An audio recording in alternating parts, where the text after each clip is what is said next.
Good job, Karthik.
Oh, hello. Good morning. Good morning. Geez, come on. It's the evening here. Well, it might be morning when you're watching it. That's my excuse. Welcome to First Canada Live, and I am your host, Karthik Kanagas of Apathy.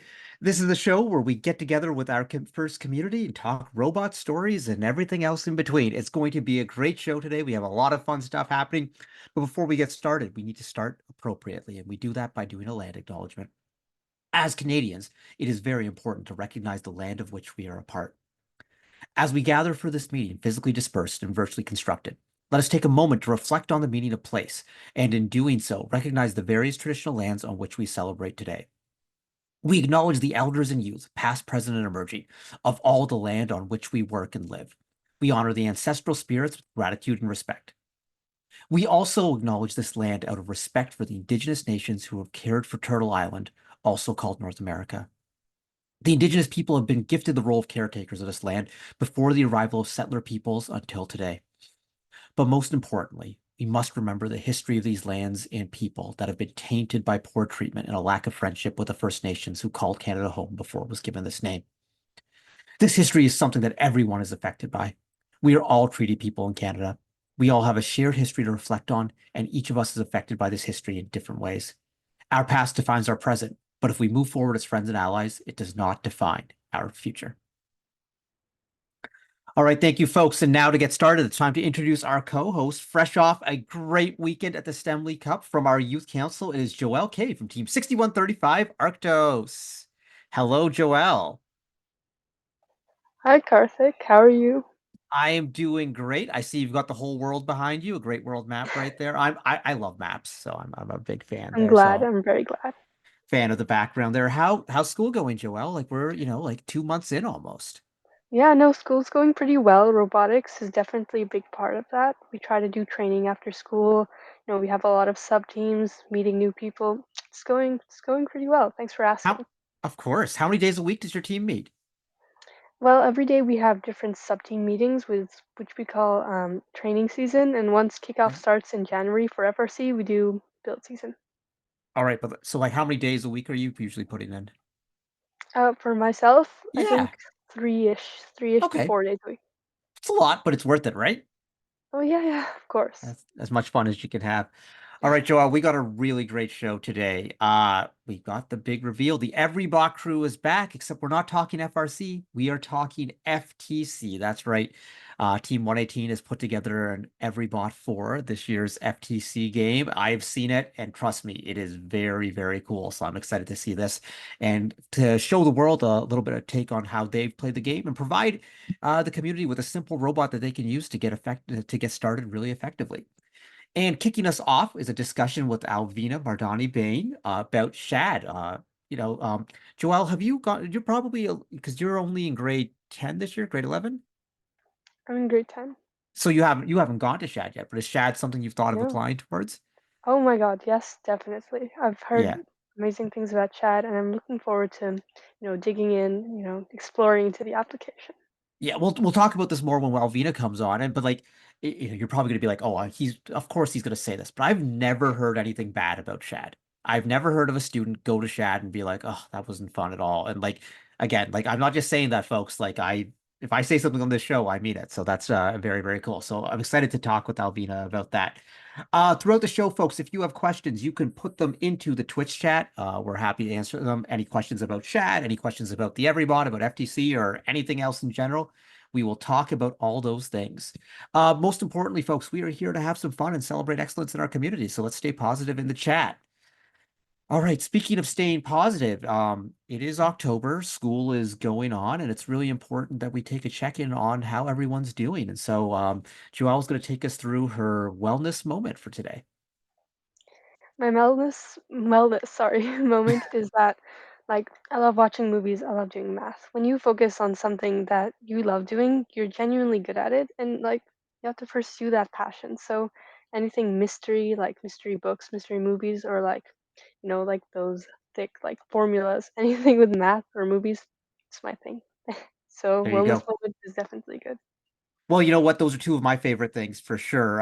Math and movies, math especially. I'm kind of a big math nerd. And I remember when I was in high school, yeah, I spent so much time doing old contests and the such. Just it was just like it just kind of made you think a little bit differently. So like your mind is going in a lot of different directions right there. Joelle, you mentioned movies. What's your favorite movie? If that's always a hard question for people to ask. So give me one of Yeah, your favorite movies. it is a hard question. Right now, I'm not sure. Atonement, maybe. Oh, It's totally. I don't know, old British classic, I guess. But Yeah, yeah. really, like, give me a movie and I'll evaluate it. So Okay, all right. I'm open to anything. Yeah, well that's very exciting. It's always, it's a big season right now. Like the end of the year too is like when like all the Oscar candidates come out and everything like that. So it'll be good. Did you happen to go to the film festival when it was in Toronto? Yes, actually, I spotted Orlando Bloom and Katy Perry, so that was very Woo! exciting. That's fancy. Yes, and like otherwise, I live like in Toronto and things, so there's always amazing events happening. So, That's always something to look forward to. That's fantastic. Yeah, when you're right down, I was downtown during the film festival, and I was just like, okay, am I going to see anyone like here? Like, like what's going on? It is a fun time. All right, now it's time for us to jump into our news updates, folks. Number one, First Candle Live, the schedule. So we are going monthly right now. So we'll have one more episode in November on November 5th, and then we'll have one episode in December. And then we will be moving into FRC season. So we'll come back in January. First episode of the year, we'll be doing a deep dive into the new FRC game right after kickoff. And then the week after that, we're going to be doing Everybot again, except it's going to be FRC Everybot. So the crew will be here talking about what they've come up with for that. And then we're going to come back once FRC competition season starts. Every single week, we will be doing a new show recapping the events that just happened in Ontario and previewing the events that are about to happen. So it's going to be a jam-packed season. So turn on notifications. You can watch the old videos on YouTube. And also, we're a podcast. So you can find us, on Spotify and Apple Music. So that's exciting. Of course, we have our Ontario team Slack, folks, so make sure you join that one. The link is going to be popping into chat in just a moment right now. And of course, for our First Canada alumni, make sure you connect with us at firstroboticscanada.org/alumni. We'll start letting the grade 12s in soon-ish, probably like, in the new year, when it gets a little bit closer to the season being over, but we'll be doing that. Also, folks, are you a Canadian first student with dreams of study at a prestigious American university? Curious of what the process looks like for Canadian students? Join us for our next First Alumni Corner, where the topic will be admissions to American universities. Things that'll be covered are the admissions process, interviews, essay writing, leveraging your first experience, and financial aid and scholarships. So if you go to firstroboticscanada.org/alumni corner, you can sign up for that one today. And you know what? Maybe the most important news update, Joelle, there's a pretty big event happening in a couple weeks, right? This is where That's you say right. right. Yes, of course. Yeah, the Youth Um, Summit is coming up. And yes, so at Centennial College. It's gonna be that's a right. blast. So if you are interested in going, let me tell you what's going to be happening at the Youth Summit. There's going to be a great day of talks, workshops. I'm actually going to be, I don't do this very often for the public. I don't really do it very often for charge, but my TED Talk, The Subtle Secrets of Success, we're doing it. We're going to be doing it live right there at Centennial College on November 8th. So if you go to firstroboticscanada.org/youth summit, you can sign up, but you got to do it soon because registration is closing on Friday and spots are filling up really quick. And Joelle and the Youth Council will all be there, and I think they're going to be involved in doing some fun activities. I hear there's going to be a friendship bracelet making session, so that's going to be awesome. So make sure you get signed up. All right, folks. Oh, I see you in chat. We're going 77 who? That's 772, baby. Then we know how to do the chant. All right, folks, we're going to be back with our first guest from Shad in just a moment. But before we do that, let's take a look at a word from one of our sponsors, Rockwell.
All right, folks, we're back. Once my camera will turn on. Come on, do your thing, camera. Do your thing, camera. There we go. Sometimes you just have to talk to it. You have to nudge technology a little bit, Just I beat come you on. to it. I beat you to it. Yeah, you were good. Your camera is cooperating. Mine's just being like, hey, oh, I've been on this show over 100 times. For 100 times. Okay, camera, just relax. Actually, I think I didn't have this camera for the first season. I think this camera was a season 2 thing, so it hasn't been 100 times. All right, we'll see. We'll figure it all out. All right, folks, we're here to talk Shad. So let me introduce some of our great guests. Our first guest, as Shad's recruitment manager, Alvina connects with teachers, principals, guidance counselors, and other educators who support students in learning about and experiencing Shad. Prior to joining Shad, Alvina was an assistant professor at MacEwan University and spent years working with students and teachers across Alberta as an educator, researcher, and advocate for accessible education. So let's welcome Alvina Mardani Bain. And our next guest is a current first student, a Shad alum from FRC Team 772, Saberbyte Robotics. We have Jiawen Zhang. Jiawen went to Shad Mount Allison this past summer. Hello, hello. How's it going, folks? Good, So good. good. All right, Alvina. So this is, I think, the third time you've been on the show, fourth time? Yeah. Third time. Third And- time. And I was telling Joel in the pre-show here, Shad has just been this big part of the Canadian education landscape for decades and decades, going back to when I was in high school. I'm always overwhelmed by just how many first students take part in Shad and always talk about how great it is. And so, how about you tell our audience a little bit about what Shad is all about? Yeah, I'd love to. So I have a few images and fun slides to share with you too. But yeah, I'd love to tell you all about Shad. So, as some of you will know, Shad is a summer STEAM program. Oh, here we go. Perfect.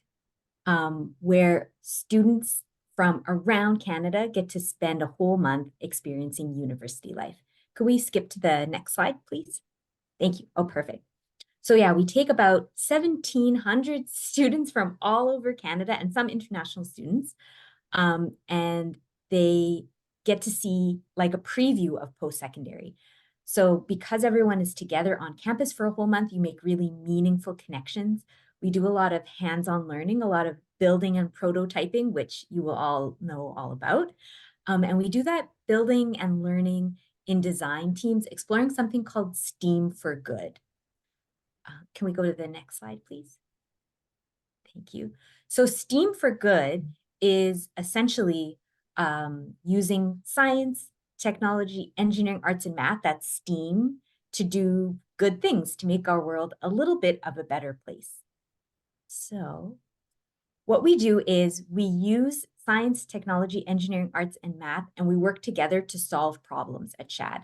And I just want to say one thing about all the images that I'm showing you. They're all real pictures of our real participants. So this one, for example, is a picture I actually took 2 summers ago at Shad U of M, so the University of Manitoba. We got to dissect fish. It was gross but cool. And I took a lot of pictures, and you'll get to see some of them here. Next slide, please. So because you're spending a whole month seeing what university is like, you get to see not only the academic side of university, but also things like university buildings. You get to meet university professors and university students. So you get like a bunch of different university level experiences by participating in Shad, which is very cool. We have a digital option for folks who want to stay close to home. So it's a good option if you, for example, have a part-time job over the summer, or if you're like doing really intense sports training and you can't leave home. 2 summers ago, we had someone in our Shad Anywhere program who was training for the Canadian Olympic rowing team. So he had to get up every morning and row. So he couldn't live on a university campus, but he still wanted to experience Shad. So he got to do it through Shad Anywhere. So the way it works is we mail you a kit filled with really cool stuff. You'll see some of that stuff on the table there. And then you get content from universities all over Canada. You actually become eligible for university credit through the Shad Anywhere program. And It's not a 24/7 kind of program. It's contained within weekdays during the month of July, so you can still do all the great weekend and evening stuff like go camping or hang out with your friends or family. And then we actually have a little video to share with you of what a day at Shad Anywhere is like.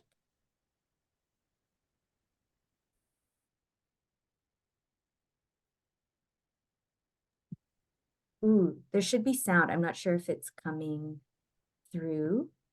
Maybe we could restart and try again to get the sound up. I'll just give a little bit of an explanation of, so the video you're about to see is a few different Shad Anywhere participants kind of going through different parts of the day and also showing off some of the different parts of their kit.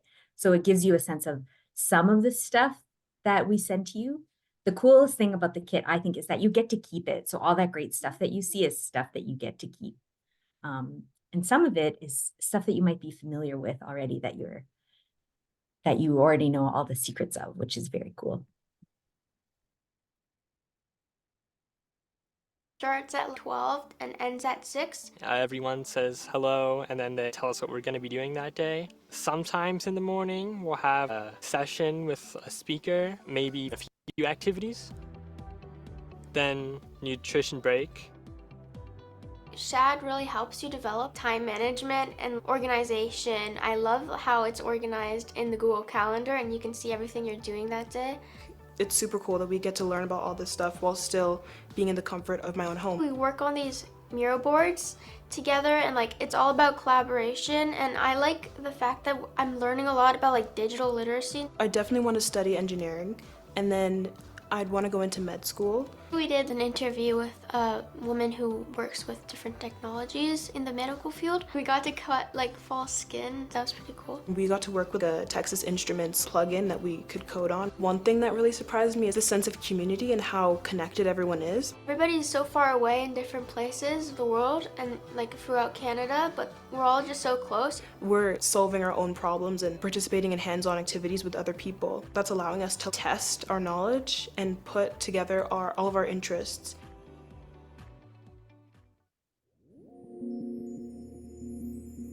It's so great. Yeah. And yeah, all those different pieces, the false skin, all of that stuff is stuff that folks get to keep. And then we have an additional program called Shad on Campus, where you actually get to live on a university campus for a whole month in the summertime. And so if we could go back to the slides, I can share a little bit more. And I have one of our videos about that because it's kind of hard to imagine without seeing it. Yeah, I can't wait to see that. I think that's just the coolest thing that it's not like just any old summer science tech camp or whatever, but you get to experience university life as a sneak preview. Here we go. Yeah, exactly. A sneak preview is the perfect way of putting it. Thanks for that, Karthik. So yeah, so you get to live on a university campus. And then kind of within the umbrella of Shad on Campus, we have a few different program options. So we have Shad Unplugged and we have Shad A+. So A+ is a new option for this year. It's for folks who want to explore a little bit more of the A in STEAM, like the arts in STEAM. So you still get to learn all about science and technology and engineering and math, but with a little bit more emphasis on things like leadership and understanding how science and technology impact other parts of our life. It's very cool. And then if we could skip ahead, as I promised, I have a little video of a day at Shad on Campus.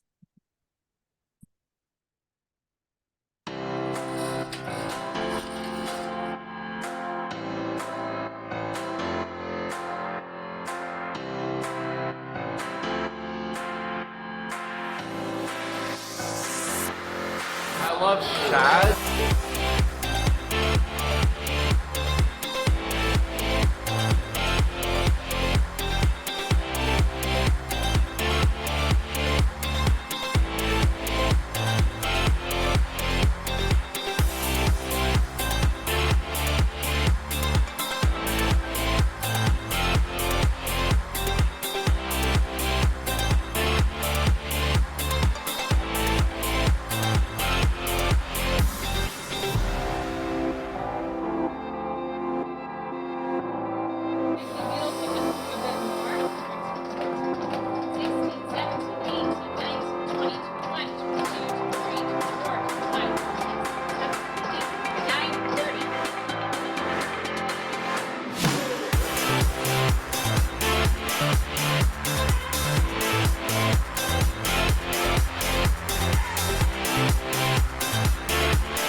So great. I love that video.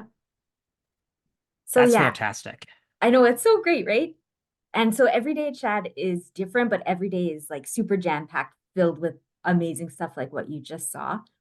And like I said, you get to live on a university campus in our Shad on campus program. And we have, as you can see, many different campuses all over the country. We actually have an alum who went to Shad Mount Allison, who we'll get to chat with in a minute. But I just wanted to show you this map so you can kind of imagine all of the different possibilities. And if we could skip ahead. One of the really cool things about Shad is that it happens in the month of July, but then it kind of keeps helping you throughout your life, which I think is really cool. So one really great thing about Shad is, can we just go back to the slide we were on? Thanks. We have exclusive university scholarships for our participants. So only people who have gone through Shad are eligible for these scholarships, which is really great. The best one, I think it's the best one, is at Carleton University in Ottawa. They give 2 of our program alum $20,000 towards Carleton tuition, which is amazing.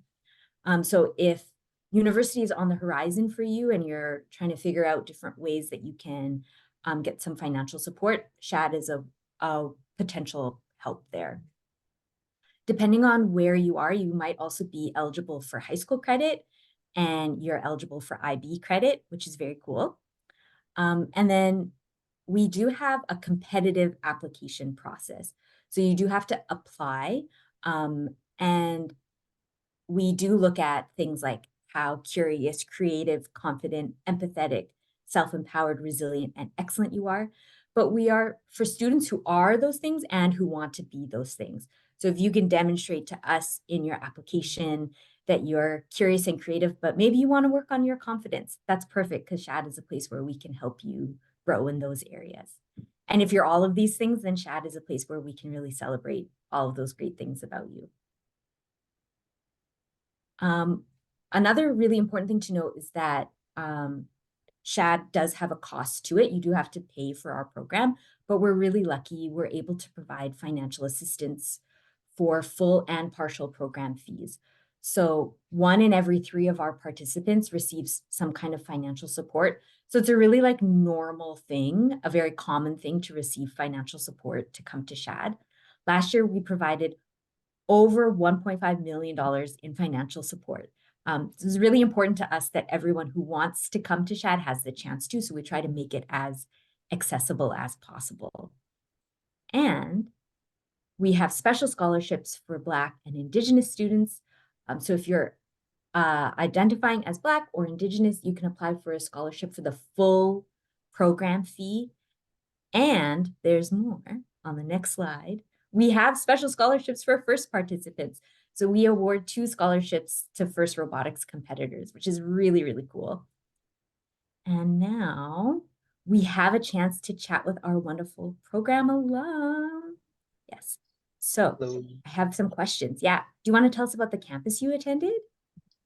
So I attended Shad Mount Allison in Saxville, New Brunswick. Actually, I think it's called Tantramar now. So, but I went there during the month of July, and really it's just a life-changing experience. I have one more question for you. What was your favorite thing about Shad? That's a tough question. I know it's hard. It's hard to pick one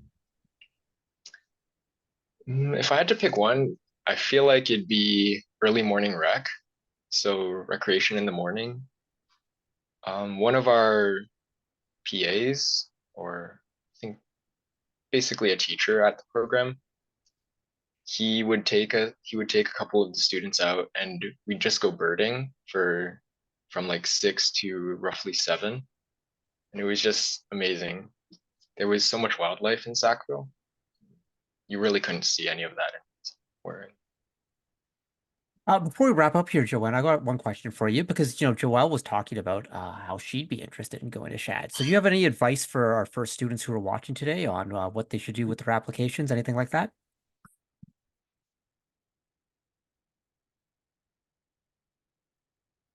Any advice, Joanne, for Joelle? Oh, sorry. Um, Honestly, the best advice I can give people who want to go to Shad is just be genuine in your application.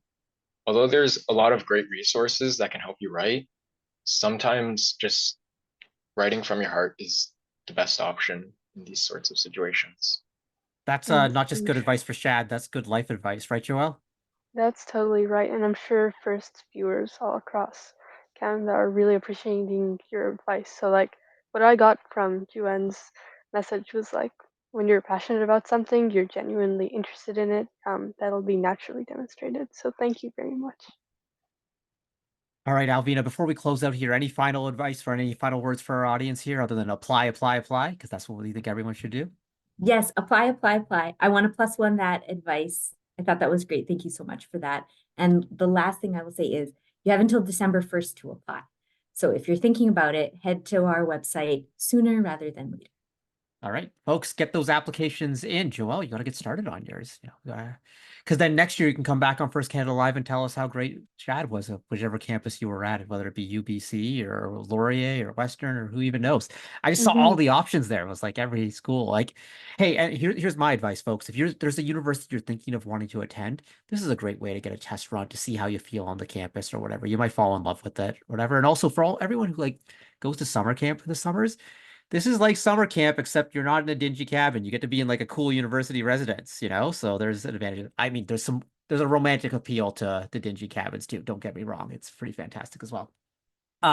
Joanne, Alvina, thank you so much for being on the show. Alvina, thank you so much for Shad's support for students with those scholarships. We really appreciate it. And I know the community loves Shad. Thank you so much. All right, folks, we are going to be back with the reveal of the Team 118 FTC Everybot in just a moment. Before we do that, we got to take a look at a word from one of our sponsors, 3M.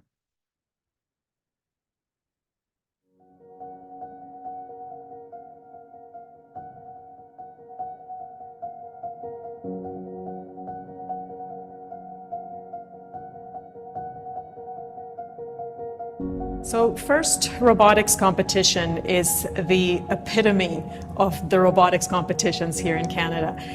It's an opportunity for high school students to get involved in the engineering design of an entire robotic system. People think robotics is all about building the robot, right? But building the robot is only half the challenge. Building the robot is actually a vehicle for you to build your own self.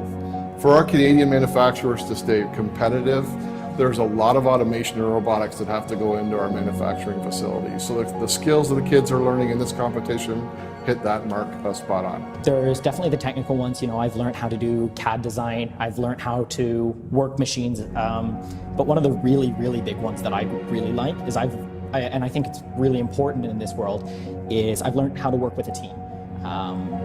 Without being able to work as a team going into industry, it's not going to work out. There are absolutely skills that the students are using today that are things that we use in professional careers that have to do with STEM. They are learning how to communicate.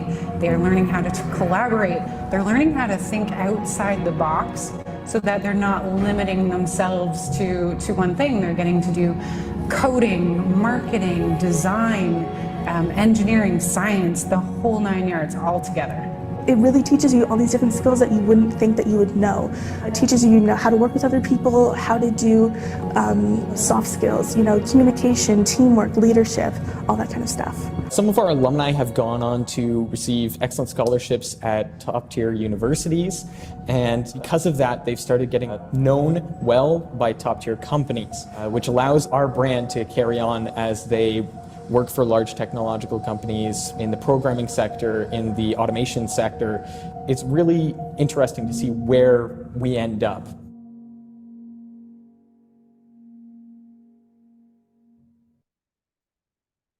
All right, thank you 3M for all your support. Okay, Joel, first off, I kind of want to sign up for Shad. It seems so fun. Oh my goodness. Imagine being able to spend a summer out at UBC. Wouldn't that be cool? That would be amazing. Honestly, just experiencing culture from across Canada. You never know what's going to be different or the same. But personally, my favorite thing about, I don't know, going abroad and that kind of thing is meeting different people and sharing experiences. Definitely worth it. Nothing better than travel, that's for sure.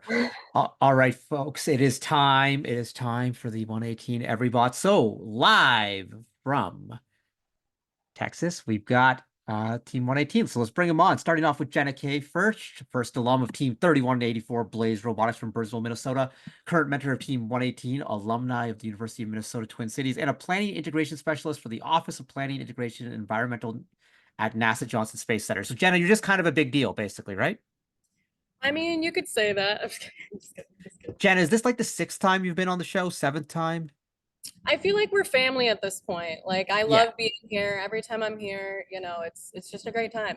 I usually tell our audience this, but before Jenna started coming on the show, she didn't believe Canada existed, correct? That is true. I thought it was a myth, but I'm slowly getting there now that I've done this for many years. But you still haven't been to Canada.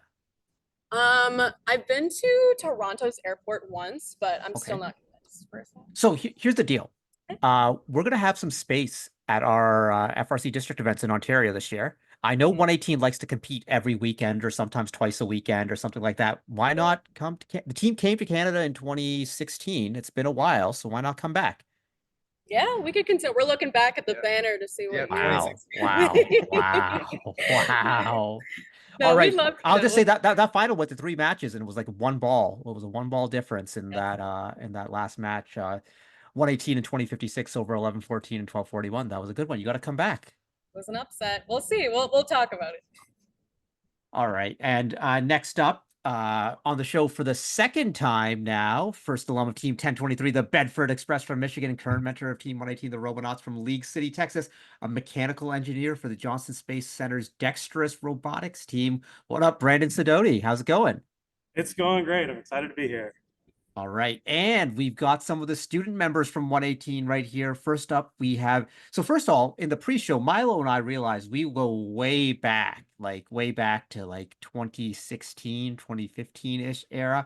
Milo's a junior and was the lead designer of the intake on the Everybot that we're going to be seeing. So spoiler alert, folks, the robot has an intake. What up, Milo? How's it going?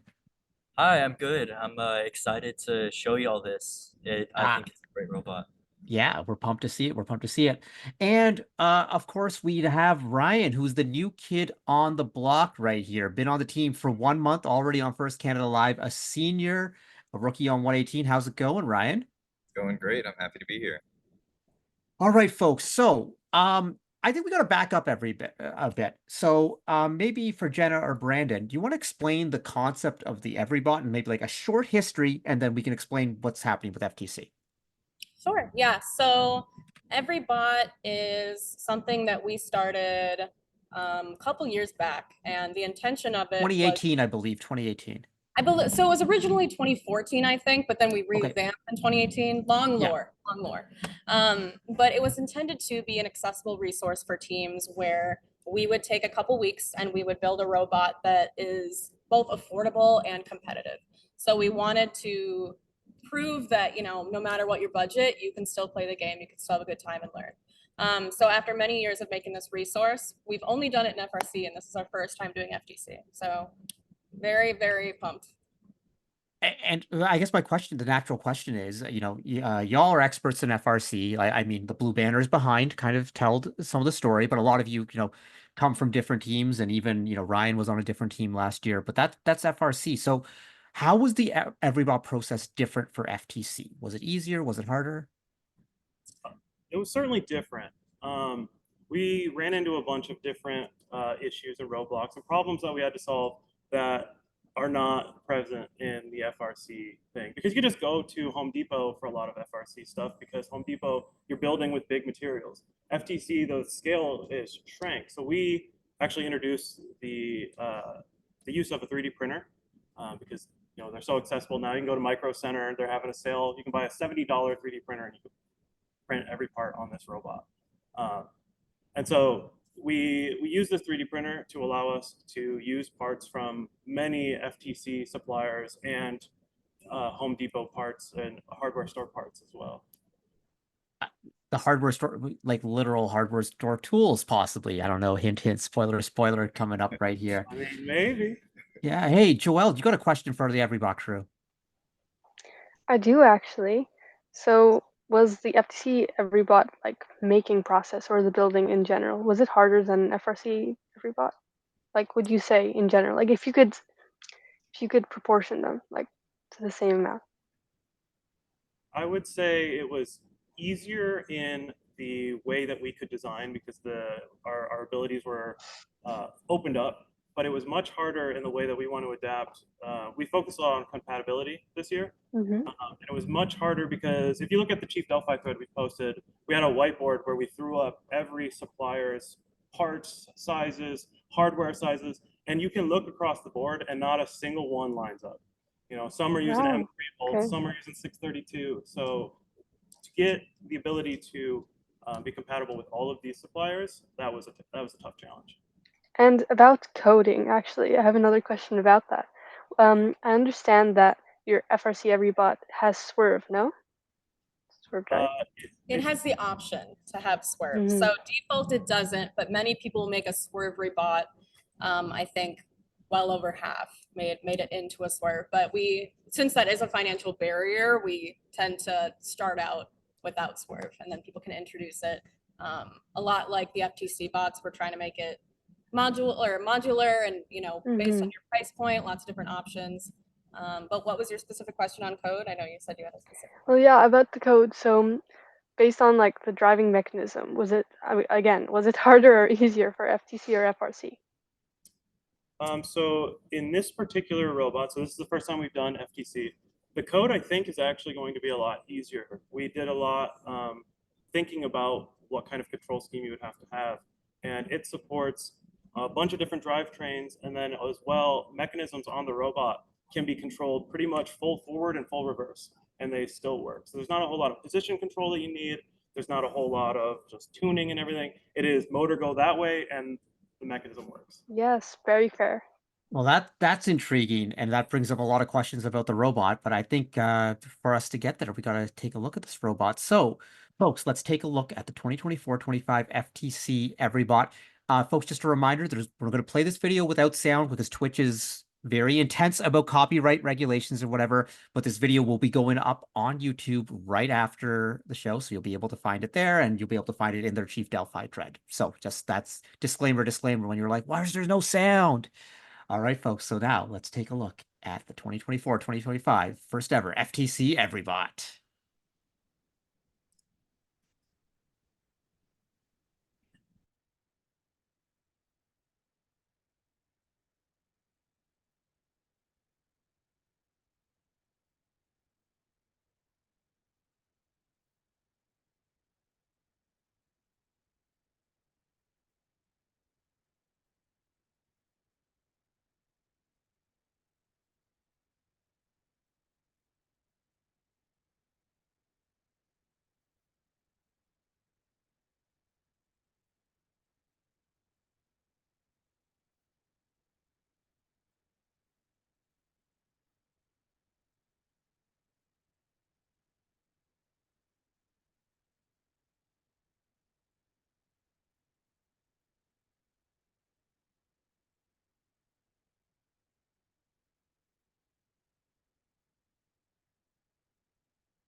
Boy.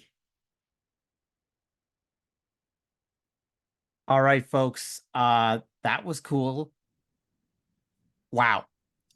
So, all right. I have so many questions here. So many things to say. Oh, wait, the robot is making an appearance right here. Holy crap. Celebrity appearance. Wow. Okay. So it's early in the FTC season. Most tournaments haven't really started. There's been a few scrimmages, there's been a few reveals, but this is the coolest FTC robot I've seen this season. This is simple, this is effective, it is so smart. There's a lot going on here, but let's start at the beginning, folks. And if anyone is familiar with me and my work in the world of FIRST, you know where the questions are going to go, and it's right away strategic design. What was the priority list for this year's FTC Everybot? So the priority list is we post it online. We have the robot Will. I don't have it memorized, but it was mostly, you know, drive, score low, score in the mid basket, and we thought we could actually score on the high chamber, which is that horizontal bar there that we put the specimens on. Everything else on top of that was kind of just added bonus. And so with that strategic design, I noticed there's a mechanism drive on there, and you thought that was important for the positioning or for the intake. What really convinced you to go with that? So in our research, we actually saw that Mecanum drives end up being the most popular. It's almost on every single robot that we saw. It's Swerve, but for FTC, right? Yeah. And what is really cool about Mecanum drives is that they have a motor dedicated to each wheel. So if your team doesn't want to do Mecanum, you can do tank, no problem at all. You could throw Omnis on there. You already have a motor on each wheel you're always going to drive, and it's honestly very compatible with any other drivetrain. All right, that one is very cool. I'm going to stay away from the coolest thing yet. I want to start with the intake though, because like normally when you do a priority list, it's like, okay, let's make this thing drive and let's make sure we can control game pieces. So tell me a little bit about the intake design. How did you come up with it? What other designs were tested? I think right, Milo, you were the intake was kind of your baby, right? Yes, yes, it was. So, a big, probably the biggest driving factor going into the intake was our prototyping. We spent about a day doing that, but originally going in, we had a completely different idea for the architecture. We spent a day prototyping. We got the very first prototype we had done was just like a VexIQ model of what you see here. And it worked almost flawlessly. We tried a bunch of different things as well. We tried a top-down roller, top-down claw, side claw, pretty much everything we had seen. And this just by far and away was the best one we saw. So did it give you like that touch it own it capability that you really look for in an intake? Yes, absolutely. So again, just on the theme of every bot, just making it as easy as possible for people to drive, as easy as possible for people to build, and as reliable as possible. And so Milo, I kind of noticed in the video that it does a little bit of self-aligning, where because like there's two different directions. Well, I mean, there's infinite directions that you can come at this game piece with, but the game piece isn't completely symmetrical like a ball. So there's like the short side and the long side. How did you get that to work? So I mean, that's a big reason why we chose this design was it just seemed to work by itself. There was a lot of tuning, don't get me wrong, a lot of work that went into this. I think I put around 100 hours in, but a lot of the work was just refining it to where it was compatible with a lot of stuff, doing development on just features to make it so the shafts wouldn't get misaligned and the tolerances would be good, even if we had completely like undersized screws, stuff like that. Folks, everyone from our sponsors who are watching, Milo's just a junior, so you can hire him now. You can like start recruiting right there. That's a fantastic. Milo, or anyone.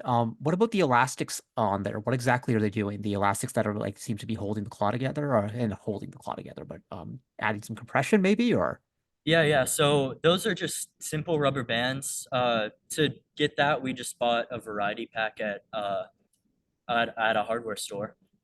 We have a little bit of adjustability in there, but that provides compression. So whenever we tilt the arm back, the pinchers don't just fall like this.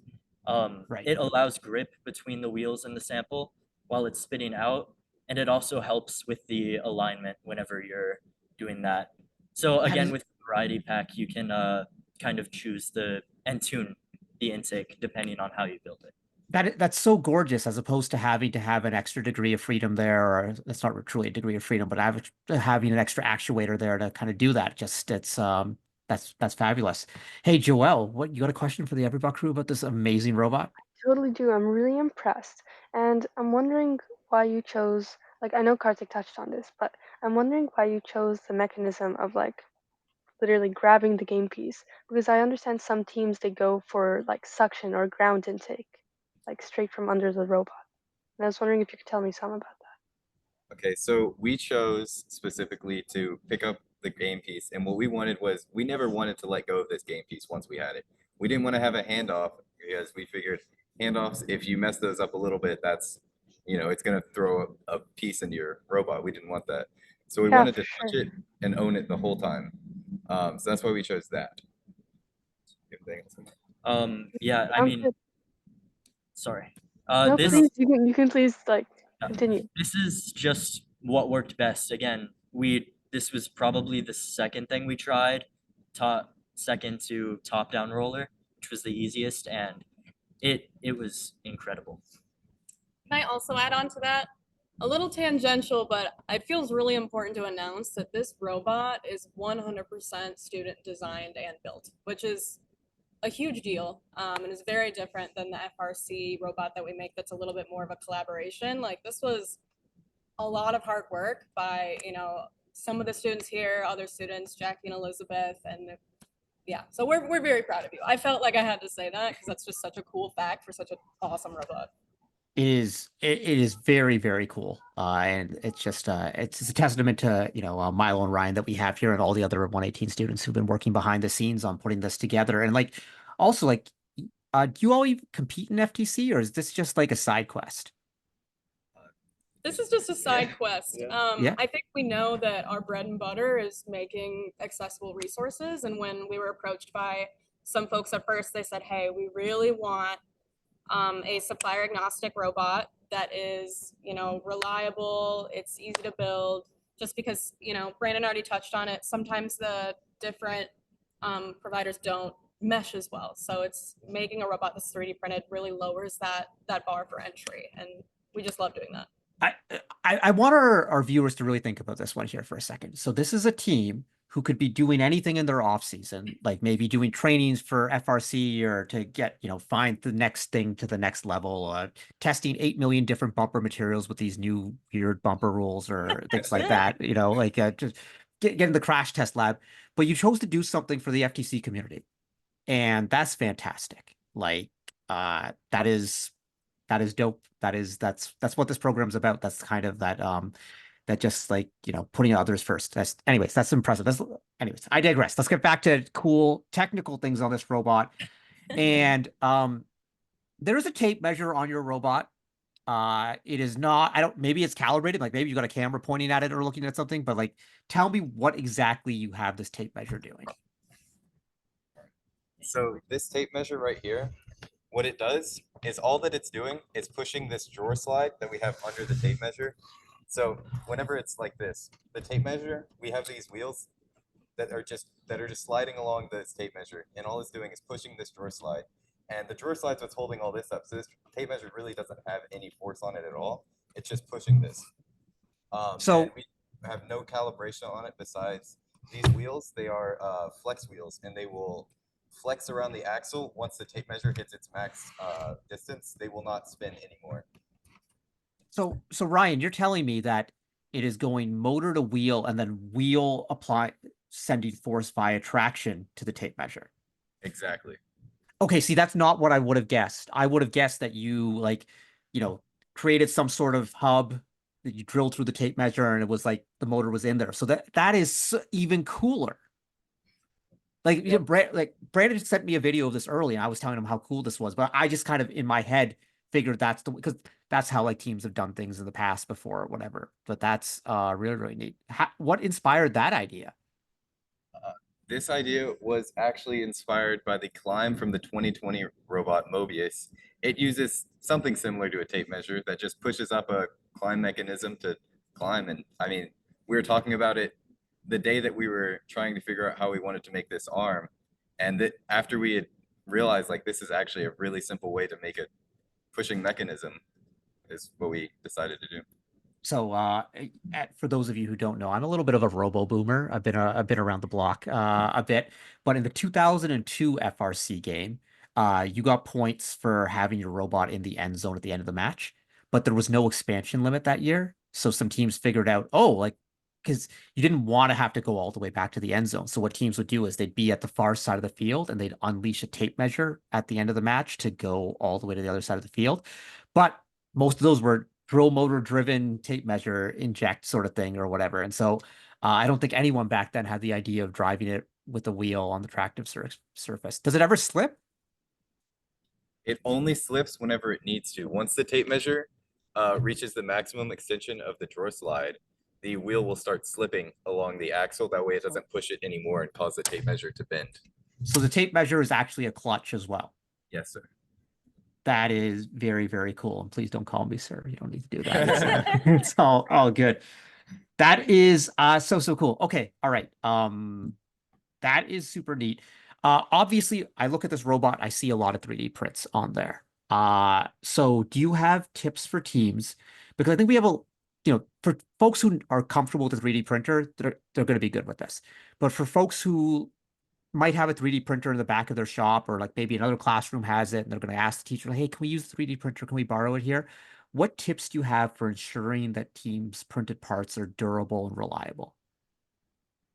So first, we spent a lot of time, a good portion of this project, designing these parts such that they were the most printable that they possibly could be. Every single part that you see on the robot can and probably should be printed with supports disabled, which is huge because on a lot of like less than great maintained machines, or maybe an older machine, the supports really bother them because they are very spindly, very thin. They might fall over, they'll fall into your part, they'll cause a crash. So we wanted to get rid of that completely. Everything else that we give tips wise, we have in a couple different documentation that is now released since the video is out. We have an entire document about 3D printers, which ones to use, which filaments we recommend, the settings in which that we should print, the orientations that the parts should be printed in, a whole bunch of stuff like that. That is very, very cool. And so I see some, guards and structural things. Are you using 3D printed parts for transferring torque anywhere? So there is one part specifically that we had a bit of trouble with that, which was the herringbone gears that power the arm. So you'll see there's a small gear that acts as a pinion, and then a big gear that ties into the entire extension mechanism. We did work, we made the herringbone to where it would be more resilient. And we also did work to where depending on what shaft you use, it wouldn't strip out. And especially we used PETG, which typically has slightly worse qualities than PLA Plus, which we're recommending. So having run PETG and not having run into problems after a couple of redesigns, as long as you follow the build documentation, everything will be perfect. That's amazing. And of course, will people be able to get support via, is it the Everybot Discord? Is that the place to go for support? Yes, so our Discord is the best place to go. You also have our website. And then I just want to give a shout out to our friend Jacqueline in Michigan, who did a lot of our documentation. To me, it's the best documentation we've had. It's easy to understand, like it really breaks it down in a great way. So after, if you're reading that manual, even though it's awesome, if you do have questions, come to our Discord because we are there to support 24/7 essentially. Yeah, there's not enough thanks that we can give to the people in this project, specifically Jacqueline. Without her help, we would not be done. Like it would just not have been possible. That's amazing. It takes a village, right? Hey, Joelle, you got another question for the team? Actually, yes, I do.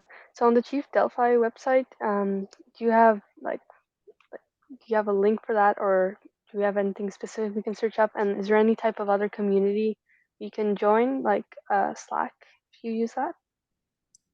Good question. So I think your Chief post that you just posted has a lot of these resources. We don't have Slack because we're more of a Discord crew, but that should be able to get you where you need because we have different channels for, different subsystems. Yeah, no, totally. Which is awesome because people who are also building Everybots will ask each other questions and throw around ideas. And it's like a very robust and cool community. Yeah, and like the folks who are building them, they'll probably learn things that you might not have even thought of yet because they'll practice with them consistently and be like, oh yeah, like they're like the beta testers out there, the early adopters. Takes a village. For Milo and Ryan, what are your favorite parts of this design? All right, so my favorite part of this design is our clamshells on the base. These clamshells basically allow you to connect almost any extrusion together without the need for drilling holes. They just go over the extrusion and then they clamp on using bolts. And so you don't need to drill any holes. You can connect almost any extrusion together. You could have Rev or other things like shower curtain rods from Home Depot, and it'll work on here. Okay, so Ryan, you're telling me that I could connect extrusion from 2 different suppliers with that clamshell? Yes, you could. So you've essentially made a universal connection system to unify the 7 different standards, you know, as opposed to creating an 8th competing standard, actually unifying them. That is fantastic. Okay, well, Milo, Ryan's was pretty cool. You got to top that now with your favorite. Okay. Mine's small, but I personally think it's incredibly cool. So, when we were designing the intake, we needed to work with some tolerances and alignment issues, specifically because of the different screw sizes we had to accommodate for. So the solution we came up with for that was something I like to call the alignment nubs, which are triangular structures on the intake, which act as both indexing features and actual structural pieces. So not only does it tell you where every piece needs to fit in, to where someone who hasn't even touched a robot before can piece it together in 4 or 5 minutes. The notches actually funnel the pieces into the right place, and it keeps them from wiggling around to where every shaft in that intake will stay straight and they won't shift backwards or forwards and cause friction issues. That's fantastic, Brandon. That sounds like some of the old projects we used to work on. That is very, very cool. I love that right there. Oh my goodness, we haven't talked about the hangar. We kind of, there's so many cool things on there. Someone want to tell me about how that works? All right, so with our hang, all that we have to do is drive up to the bar, put our robot up to the maximum rotation, and then what happens is those hooks will be under the bar, and you just have to drive backwards right into where the hooks line up with the bar, and then as you rotate, it lifts the hooks up, which will put them right over the bar as they push on it. And then the bar just slides across the inside of the hook until it reaches this point and stops it. And we really don't know how, but it holds itself up really without you needing to have a motor running after. I'm guessing it's holding itself up because gravity is kind of helping at that point, right? Yeah, gravity's helping it a little That's bit. so cool. Its behavior This is is- actually very cool. The way So- that it works is it just falls a little bit and then just Yeah. stays there. That's amazing. I want to There's a- take a moment to appreciate the amount of how considerate this team is, because they've taken into account the materials, the affordability. Like this is applicable to anyone, whether or not they're interested or they know of robotics. So thank you a lot. Yeah. So sweet. I'll also say this design is it accomplishes like the one word that I hesitate to use for so many because it doesn't happen very often, but it's elegant. It just all fits together, it's that is fantastic. All right, so I'm a team here and I'm like, oh my goodness, I love this intake, but we've already got our extension plan. We're using our Dora slides, whatever. Can teams pick and choose different elements and integrate them into designs pretty easily? Yeah, so absolutely. The entire robot has been designed to where every single piece, if you can't take it and put it on a different robot, you can at least take away something and learn from it.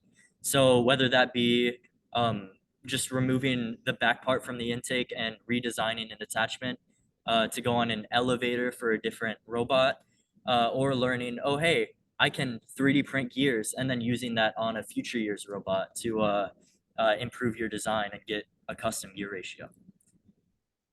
Okay, that is very, very cool. The modularity there. And Jenna, didn't you say there's like 192 configurations?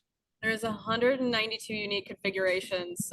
We have this huge compatibility matrix, and After it shook out, we were at 192, which is a wild number.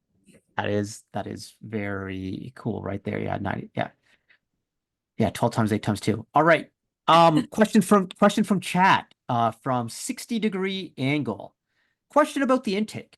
Our team has been considering doing a similar wheel-based intake, but are worried about samples hitting the bottom circular face of the wheel instead of the spinning surface and not being picked up.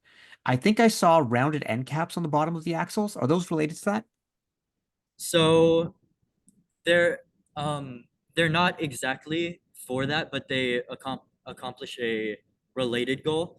So we created those just to protect the floor from getting punctured. It also served as protection to where if the intake was too far in, the wheels wouldn't touch the ground and mess up the intaking. But that could potentially be something you improve towards this design, going from a design that does a little bit more for intaking at a different arm angle rather than just a flat horizontal angle. To build off that, Milo's absolutely right, but it does kind of have that side effect of solving that issue that 60-degree angle asked about. There's a shot in the reveal video actually where the robot reaches into the submersible to pick up a blue sample, and we actually approach that sample from above, and you can see these rounded end caps doing exactly what they were talking about. All right, folks, we're a little bit over time. We started the show a little bit late, so that's part of it right here. But a couple other questions. Is there anything about this design that makes you nervous? You're releasing this design and you're going to have, dozens, hundreds, thousands of teams possibly using it. We've asked this to Jenna and Brandon before about the FRC EveryBot, but anything that's making you nervous? Anything making you all nervous? Well, there's the obvious one you already mentioned, the wear and tear of people actually using it on a regular basis. Of course, we finished this very recently, and we aren't driving it every single day or for a prolonged period. But as far as we've driven it, it has stood up. We haven't been able to see any maintenance issues at all on this final iteration. So we're very confident in that it will be at least passable for most teams. I think adding on to that, I'm a little nervous, not nervous, but just an extra consideration is the intake is the most part dense. So when you're building that, make sure that you are being very intentional with reading the directions and doing things in order and asking questions if you have them. But beyond that, I mean, that's even still, I think, fairly easy to build. This robot's pretty rock solid. Yeah.